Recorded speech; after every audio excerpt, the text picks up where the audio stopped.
안녕하세요. 성형외과 전문의 박영호입니다. 이번 시간에는 몸에 생기는 켈로이드에 대해서 알아보도록 하겠습니다.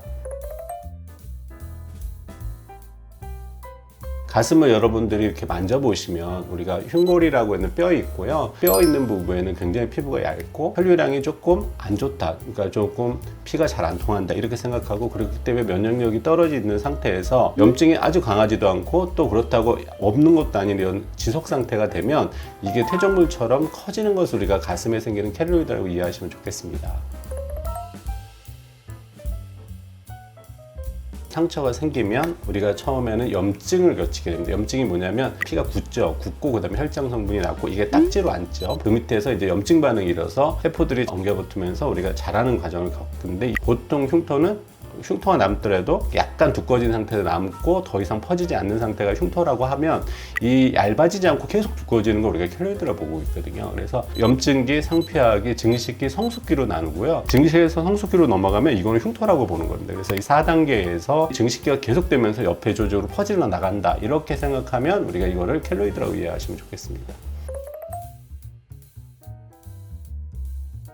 가슴 켈로이드는 수술하는 걸 굉장히 우리가 고민을 해봐야 됩니다. 왜냐하면 가장 많이 움직이는 기관 중에 하나가 가슴이거든요. 우리가 숨을 매일 쉬잖아요. 그럼 숨을 쉬면 가슴이 계속 움직이는데 칼을 대서 수술한다고 해서 켈로이드가 좋아지는 경우는 극히 드뭅니다. 그래서 수술하는 경우가 있어요. 아주 드물게. 어떤 거냐면 너무 이렇게 뭐 치료가 안 돼서 너무 힘들다든가 아니면 너무 커졌다든가 이렇게 하시는데 보통 이럴 때는 방사선 치료, 세포가 증식하는 것 자체를 억제하게 됩니다. 근데 이게 문제는 처음엔 괜찮아 보이지만 2, 3년 뒤에는 또 생길 수가 있거든요. 그래서 이렇게 일반적으로 수술 치료를 한다 이렇게 생각하시면 좋지 않을 거라고 생각합니다.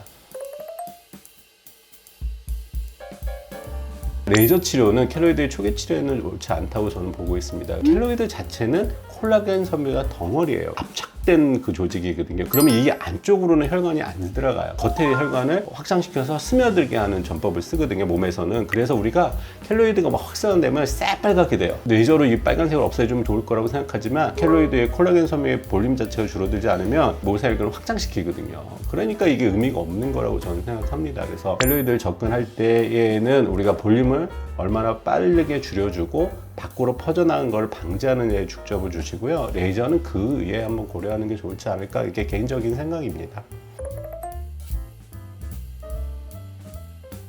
사진을 보시면 가슴에 이렇게 붉게 있어요. 그럼 보기가 싫죠. 치료를 해서 일단 평평하게 되고 그 다음에 색깔 자체가 주변에 살색하고 비슷하게 될 때까지 우리가 치료하시는 거고, 색이 살색으로 계속 간다 그럼 낫는 과정이시고요. 색이 붉은색으로 다시 올라오는데 그 부위에는 우리가 켈로이드가 다시 증식한다고 생각하면 좋겠습니다. 이 케이스는 이제 굉장히 붉은데 이게 굉장히 활성화됐다는 거죠. 이럴 때면 어떻게 되겠어요? 가렵고 뭐 좀 아프겠죠. 그래서 우리가 치료를 하게 되면 색깔이 확 죽어듭니다. 이게 조금 맞으면 이렇게 되고요. 시간이 경과해서 이렇게 살색 주변 색하고 비슷하게 가면 우리가 안정화됐고, 완전히 똑같았다 그럼 치료가 완치된 거라고 저희는 판단하고 있습니다. 켈로이드는 단단한 성분이거든요. 항상. 그래서 가슴골에 있으면 이 살이 밴드를 형성하게 됩니다. 근데 밴드를 형성해서 켈로이드가 좋아져도 밴드는 안 없어지거든요. 치료한 다음에 이런 케이스들은 밴드를 좀 끊어줘서 골을 다시 만들어주는 수술 방법들을 씁니다. 이게 켈로이드 치료하는 데 도움이 되는 게 아니고 팽팽한 거를 좀 끊어줘서 부드럽게 만들어준다, 이런 개념으로 받아들이시면 좋을 것 같습니다.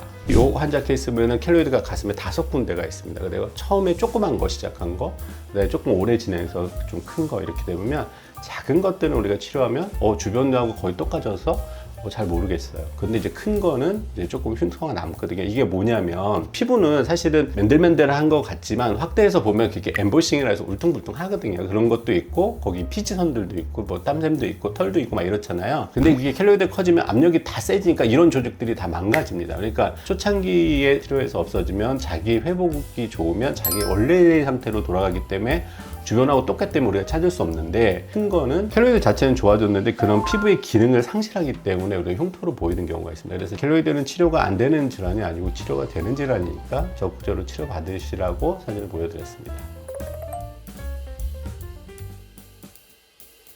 가슴 켈로이드 치료 기간은 이렇게 크게 따서 다릅니다. 2, 3년 됐다 이런 거면 우리가 한 보통 1년 6개월, 1년 1, 6개월 필요합니다. 왜냐하면 계속 치료하는 게 아니라 우리가 한 석 달 정도 치료하고 그다음에 휴지 기간을 3개월 두고 또 치료하고 휴지 기간을 3개월 두기 때문에 1년에서 1년 6개월을 가는데 엄청 큰 켈로이드도 있잖아요. 약을 수 있는 양은 한정적이기 때문에 이렇게 되면 치료하는 기간이 길어진다 이렇게 생각하시면 좋겠습니다. 그래도 뭐 2년 정도 안에는 웬만하면 다 잡을 수 있습니다.